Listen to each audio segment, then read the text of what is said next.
مسنون دعائیں بچے کو یاد کروائیں، یہ ان کی حفاظت کے لیے، دین کی حفاظت ہو یا جسم کی حفاظت ہو یا عزت آبرو کی حفاظت ہو، یہ اکثیر عمل ہے۔ تو ہر ماں کو چاہیے کہ وہ مسنون دعائیں خود بھی یاد کرے، بچوں کو بھی یاد کروائے، اور بچوں کو مختلف موقع پہ پڑھنے کی عادت ڈالے، بچوں کی بچپن سے عادت بن جائے۔ چند اعمال جو اکثر عامل لوگ بتاتے ہیں یا جس کی وجہ سے عامل لوگ الٹا لوٹتے ہیں لوگوں کو اور ان کے عقیدے خراب کرتے ہیں،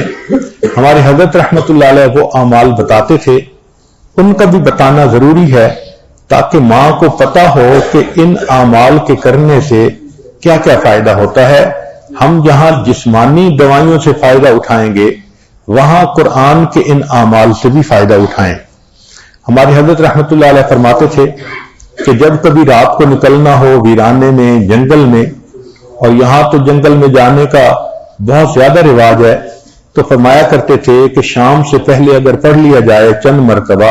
سلام علی نوح فی العالمین، سلام علی نوح فی العالمین، تو اللہ تعالیٰ سنیک بائٹ سے یا اسکارپین کی بائٹ وغیرہ سے بندے کی حفاظت فرماتے ہیں۔